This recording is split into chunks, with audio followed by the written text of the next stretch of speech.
Olá! No programa Saúde e Consciência dessa semana vamos receber Dr. Marcos Fernando Basso, consultor científico da Embrapa Agroenergia em Brasília, para falar sobre os desafios na produção agrícola frente a mudanças climáticas e sobre as pesquisas envolvendo ferramentas biotecnológicas. Daqui a pouco, não saia daí!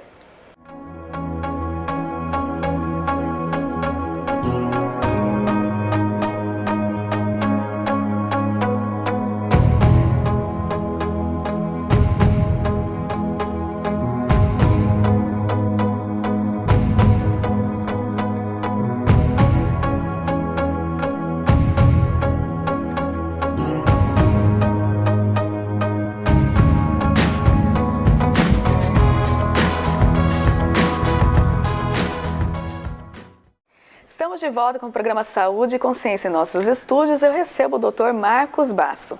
Dr. Marcos, muito obrigada por sua participação, por ter se deslocado de Brasília, até Umuarama para estar conosco nesse momento. Muito obrigada mesmo, compartilhando todo esse conhecimento com os acadêmicos, com os professores pesquisadores, com os palestrantes internacionais que estiveram presentes também no Congresso, Então, e agora, nesse momento, com quem está em casa. Bom, você trabalha na Embrapa Agroenergia como consultor científico. Eu gostaria que você explicasse um pouquinho o que é a Embrapa Agroenergia, porque nós escutamos muito falar da Embrapa, ela é mundialmente conhecida, mas quando se trata desse termo, a Embrapa Agroenergia, com o que se trabalha nesse local? A Embrapa Agroenergia de Brasília atua na pesquisa voltada para energias renováveis, culturas energéticas, como foco de contribuir com usar a pesquisa para contribuir na produção de energias renováveis. Eu estou envolvido num grupo de pesquisa liderado por 2 pesquisadores, Hugo Molinari e Adilson Kobayashi.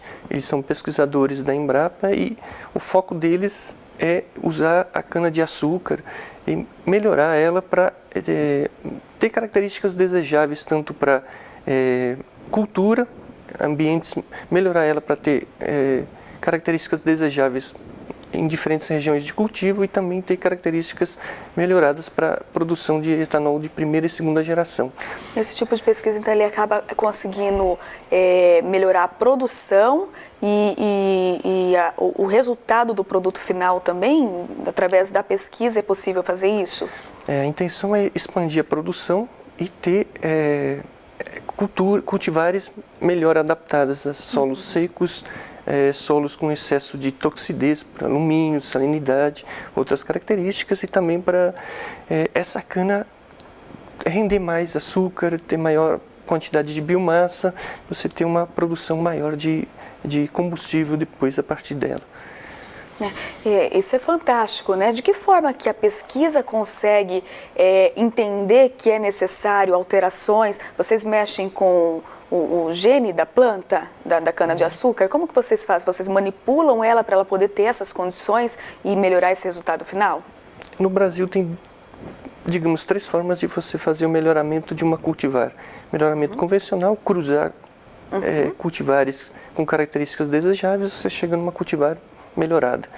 O foco da agroenergia é usar biotecnologia para tentar melhorar ela através de inserir um gene de interesse ou desligar algum gene de interesse que você vai ter uma característica desejável, que seria o que a gente conhece de transgenia.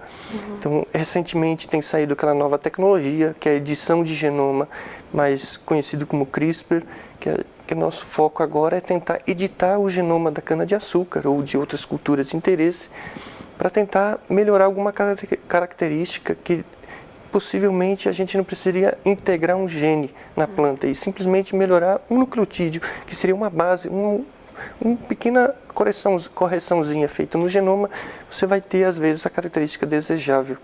E resultando numa cultivar que vai ser tolerante à seca, à falta de água de chuva, tolerante a um solo com toxidez de alumínio.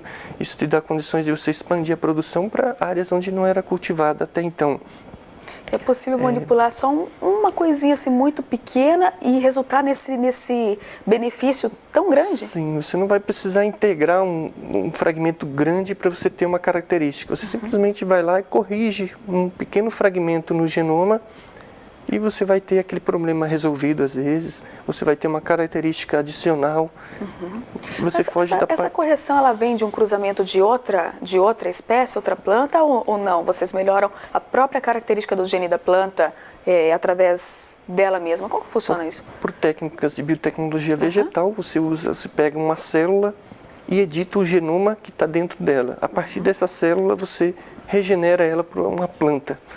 E você acompanha a edição, se ocorreu positivo ou não, e você vai ter uma planta melhorada, uma simples edição no genoma. Você teria uma planta elite posteriormente. Fantástico.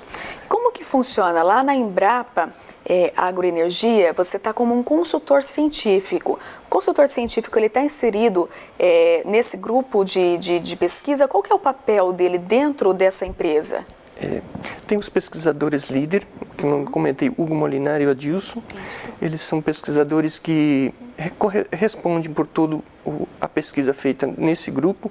E tem os consultores que atuam cada um tem uma formação específica e contribui da melhor forma no que ele puder para o andamento dos projetos de pesquisa do grupo.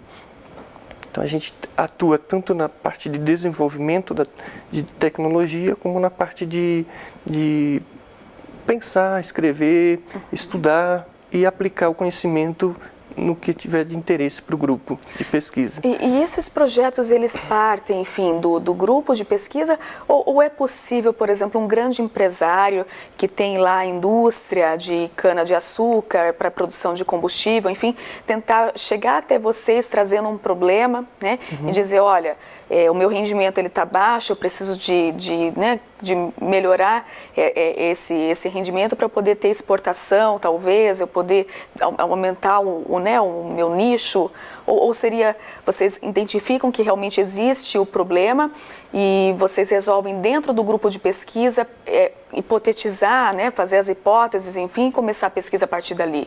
Como que é? Tem duas formas, captação de recursos por projeto de pesquisa, agências de fomento, você consegue captar recursos para desenvolver as pesquisas.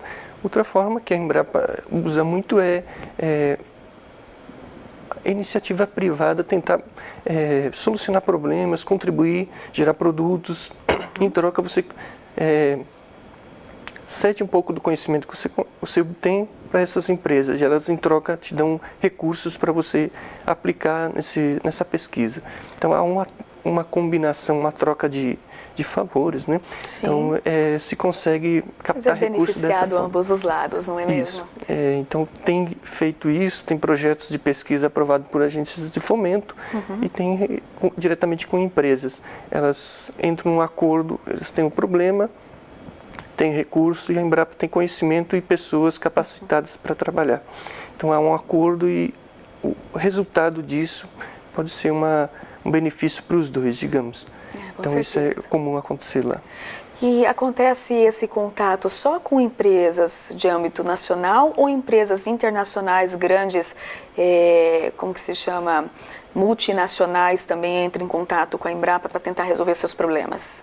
O foco maior é nacional, resolver os problemas aqui dos produtores, gerar o conhecimento e aplicar aqui. Então algumas coisas são conversado com empresas do exterior, mas muitas vezes é buscar tecnologia de fora para tentar aplicar aqui no Brasil. Aqui a região sul, a gente sabe que é uma região boa produtora de cana-de-açúcar, né? E quando vai para mais regiões ao norte, nordeste, talvez, do país, não seria assim um solo tão propício para isso. É possível se desenvolver estudos que levem em consideração as mudanças a nível de solo e a nível de mudanças climáticas para tentar resolver esses problemas e conseguir ter produção da cana-de-açúcar também nesses outros locais? Sim, por melhoramento convencional, que a gente é muito antigo e se faz até hoje, você consegue chegar a cultivares com características muito desejáveis e adaptadas para diferentes climas, solos, ambientes diferentes.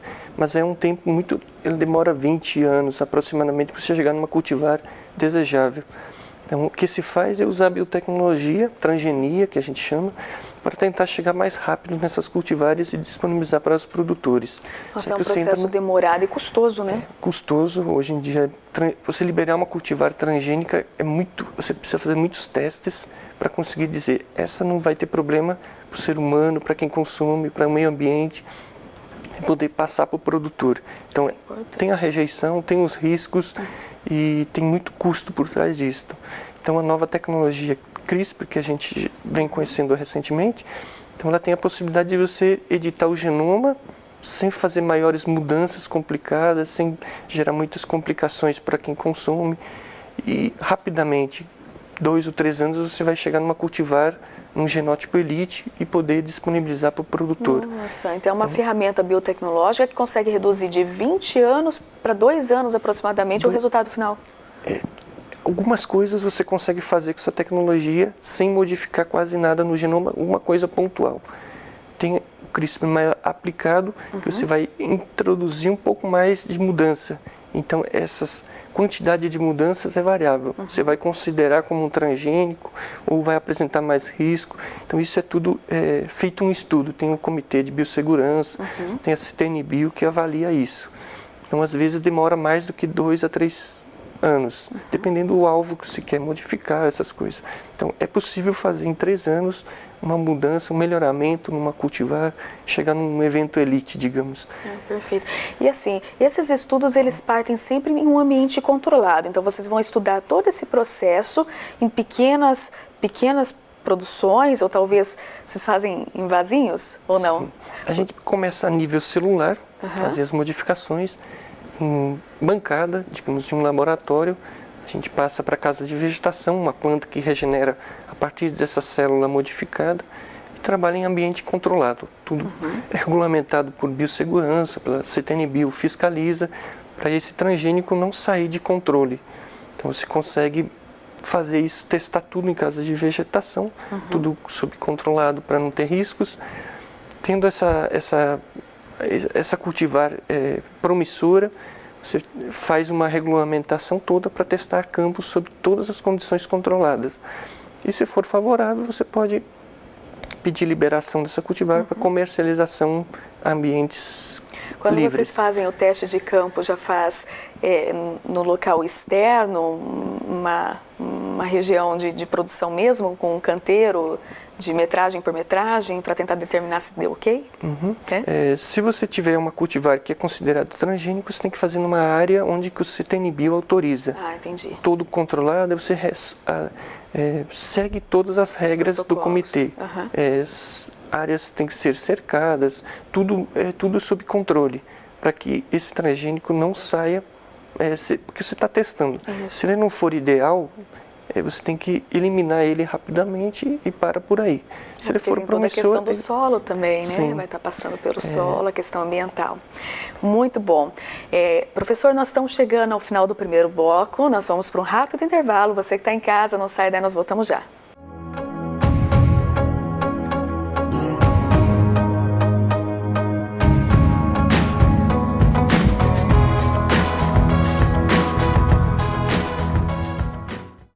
Capacitar profissionais para atuação na área de plantas medicinais. Esse é o compromisso do mestrado profissional em plantas medicinais e fitoterápicas na atenção básica da Unipar. Recomendado pela CAPES, com 2 linhas de pesquisa e moderna infraestrutura, o curso tem como objetivo formar mestres que contribuam com o setor produtivo e com o sistema público de saúde na área da fitoterapia. Venha fazer parte desta equipe de sucesso. Unipar, um espaço para o seu talento. Eu estou aqui para te apresentar a Unipar Social. Você sabia que a Universidade Paranaense é uma instituição comprometida também com a comunidade externa? É isso mesmo! Além de oferecer todo o suporte necessário para os seus alunos, ela investe todos os anos em mais de 300 projetos que beneficiam cerca de 1 milhão de pessoas, direta e indiretamente no seu raio de influência. E eu tenho mais uma boa notícia para te dar. Agora você fica por dentro de todas essas ações acessando o site social.unipar.br. Unipar Social, transformando projetos em benefícios. Capacitar profissionais para atuação no campo da biotecnologia agrária. Esse é o compromisso do mestrado e doutorado em Biotecnologia Aplicada à Agricultura da Universidade Paranaense, recomendado pela CAPES. Com moderna infraestrutura e corpo docente com formação internacional, o mestrado em Biotecnologia Aplicada à Agricultura da Unipar prepara os melhores mestres e doutores para o mercado de trabalho. Venha fazer parte desta equipe de sucesso. Unipar, um espaço para o seu talento.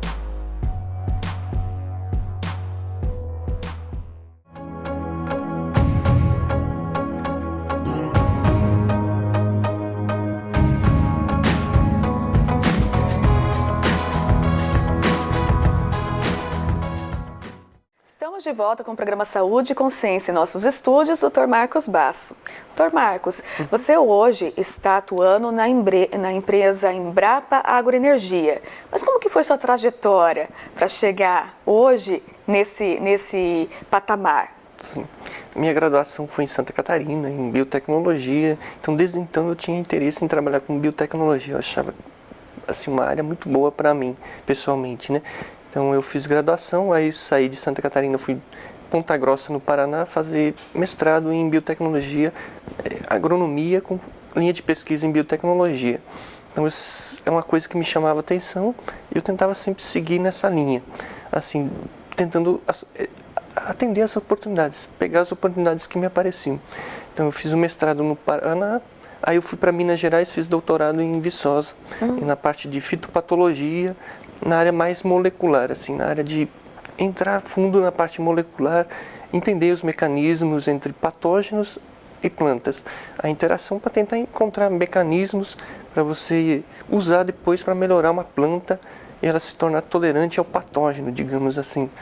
Então foi a parte de doutorado. Então, concluído o doutorado, me surgiu a oportunidade de escolher ir para Brasília trabalhar com biotecnologia vegetal nesse grupo de pesquisa. Então, era uma coisa que eu gostava e eu acabei indo para lá. Então, foi continuado uma linha assim que eu gostava. Sim, que já tinha, né, aquela sequência toda, então já Sim. só ia aumentar o conhecimento. É interessante porque, se pensar na tua trajetória, você esteve em vários estados para poder fazer a sua formação. Você acha que isso te traz um crescimento, um conhecimento maior do que aquele aluno que só vai para, né, que faz, por exemplo, a graduação, o mestrado, o doutorado, o pós-doutorado, sempre com o mesmo grupo? Então, aumentar essas oportunidades, esses contatos, essa relação, você acha que foi importante para a sua formação? Sim. No meu modo de ver, eu acho que assim, tem muitas oportunidades e enormes dificuldades também ao mesmo tempo. Você tem que tentar superar essas dificuldades e tentar ficar ligado nas oportunidades. Então, se você ficar com a mesma pesquisadora, você vai estar sempre no mesmo meio. Então, você tem que tentar sempre buscar mais conhecimento, se atualizar e não se acomodar nesse lugar. Você pode crescer no mesmo lugar a vida se ficar vários anos, mas desde que você não se acomode e tente encontrar novas oportunidades, buscar conhecimento, se esforçar, dar seu melhor sempre, né?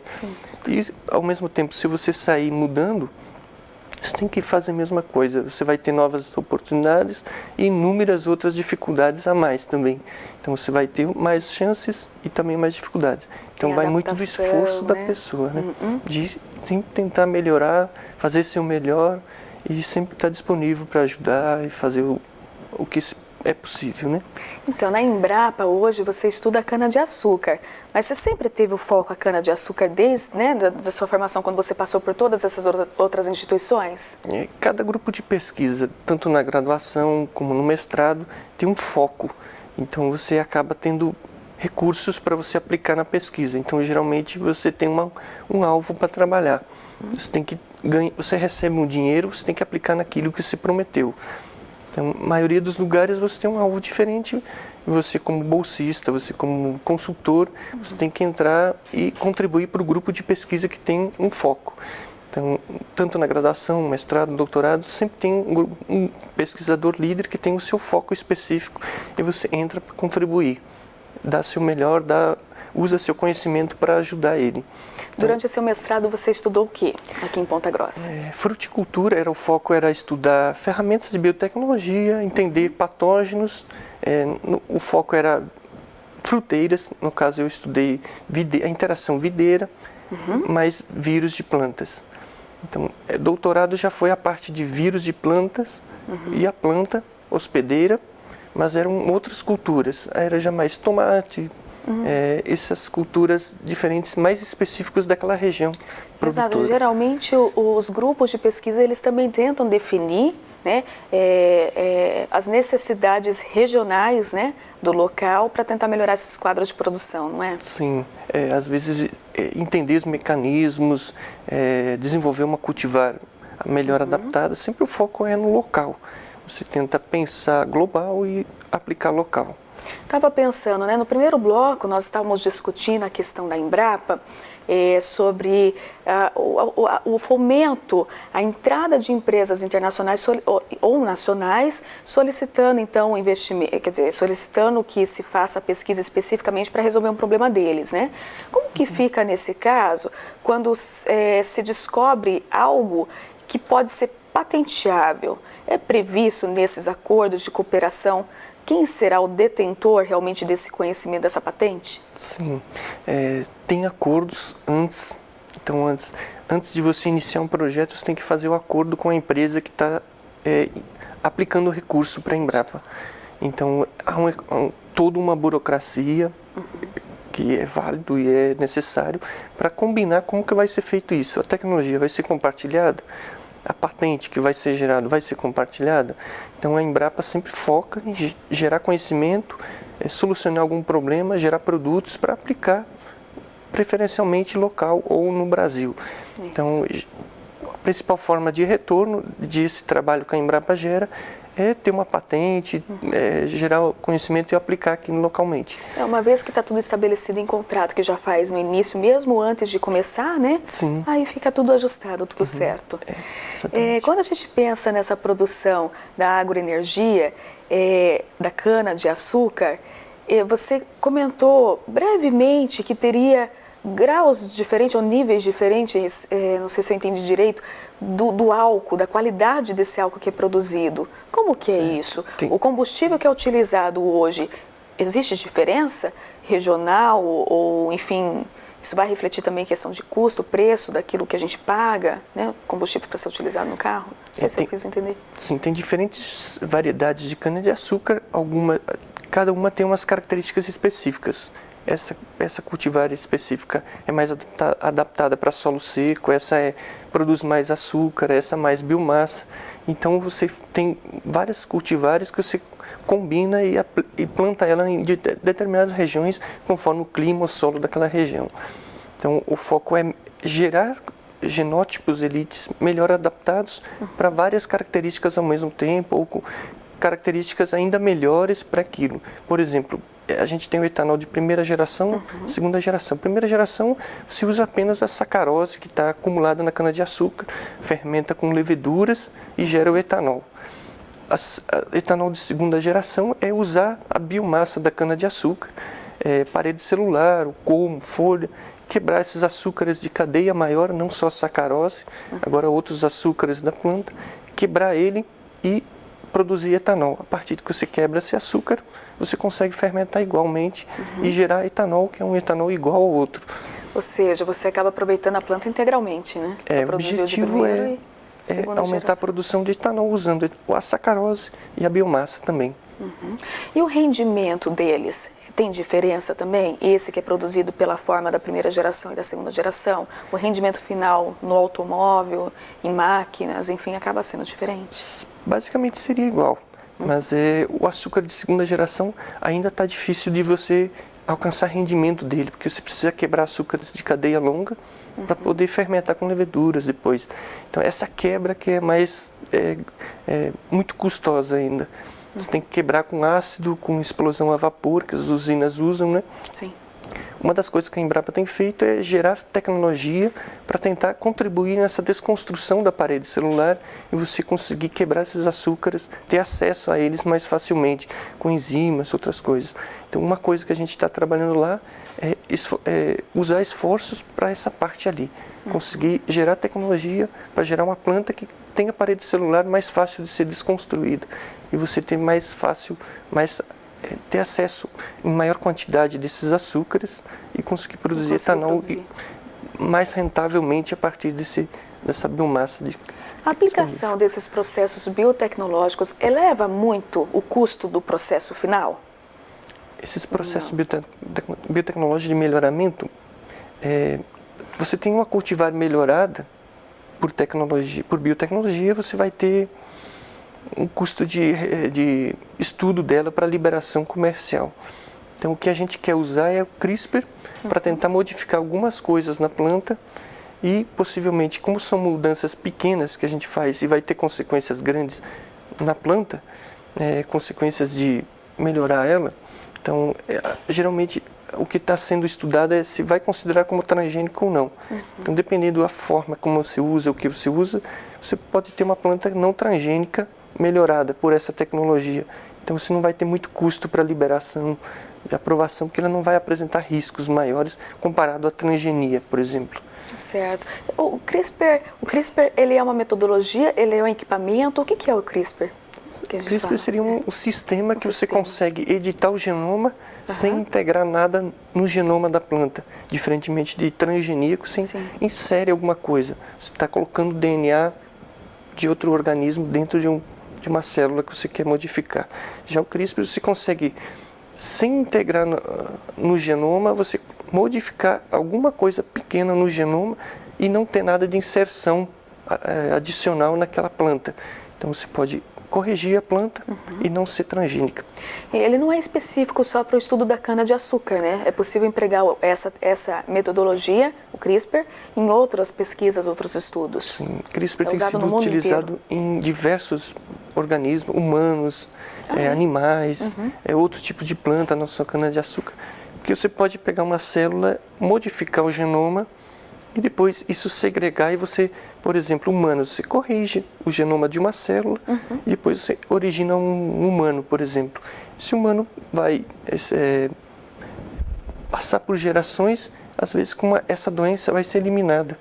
Então você consegue corrigir e depois você elimina esse problema para o resto das gerações, digamos. É um exemplo de aplicação que traz benefícios para... Excelente. Eu achei ótima a explicação, a forma ficou muito clara, né? Eu acho que quem está em casa começa a entender um pouco de que forma que a pesquisa científica envolvendo ferramentas biotecnológicas pode trazer benefícios no produto final, né? Quem está em casa, na verdade, não tem ideia de todo o processo de estudo que é feito para que a gente possa ter hoje os produtos que são utilizados por todo mundo. Professor, muito obrigada por sua participação em nosso programa, eu agradeço imensamente. Agradeço a Unipar também que convidou e por participar do evento. Agradeço. Obrigado. Você que está em casa, eu espero você na próxima semana.